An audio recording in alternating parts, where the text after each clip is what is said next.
అమ్మ దయ ఉంటే అన్నీ ఉన్నట్టే.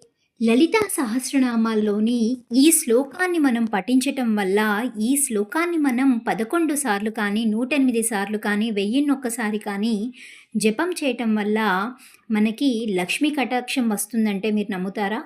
ఒకసారి చేసి చూడండి. మీకు తప్పకుండా లక్ష్మీ కటాక్షం కలుగుతుంది. అదేవిధంగా ఇది లలితా సహస్రనామాల్లోని ఎన్నవ శ్లోకమో మీరు కామెంట్ చేయండి. మీకు తప్పకుండా లక్ష్మీ అనుగ్రహం లభిస్తుంది. ఇప్పుడు మనం జపంలోనికి వెళ్ళిపోదాం. సర్వయంత్రాత్మికా సర్వతంత్ర రూపా మనోన్మణి మాహేశ్వరి మహాదేవి మహాలక్ష్మీర్మృడప్రియా. సర్వయంత్రాత్మికా సర్వతంత్ర రూపా మనోన్మణి మాహేశ్వరి మహాదేవి మహాలక్ష్మీర్మృడప్రియా. సర్వయంత్రాత్మికా సర్వతంత్ర రూపా మనోన్మణి మాహేశ్వరి మహాదేవి మహాలక్ష్మీర్మృడప్రియా. సర్వయంత్రాత్మికా సర్వతంత్ర రూపా మనోన్మణి మాహేశ్వరి మహాదేవి మహాలక్ష్మీర్మృడప్రియా.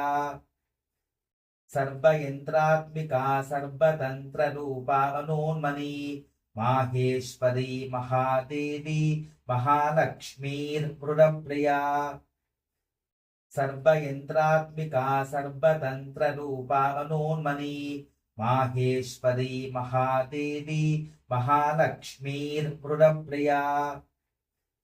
సర్వయంత్రాత్మికా సర్వతంత్ర రూపా మనోన్మణి మాహేశ్వరి మహాదేవి మహాలక్ష్మీర్మృడప్రియా.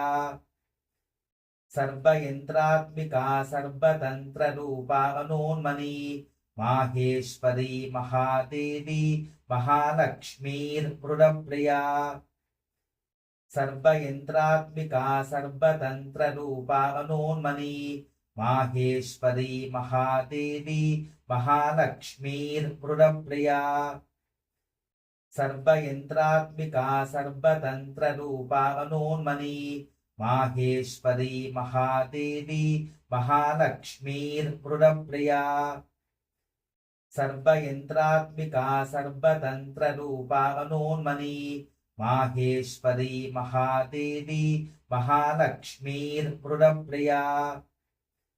సర్వయంత్రాత్మికా సర్వతంత్ర రూపా మనోన్మణి మాహేశ్వరి మహాదేవి మహాలక్ష్మీర్మృడప్రియా. ఓంకారరూపిణికి శ్రీ త్రిపుర సుందరికి మంగళం జయ మంగళం నిత్య శుభమంగళం. మంగళం జయ మంగళం నిత్య శుభమంగళం.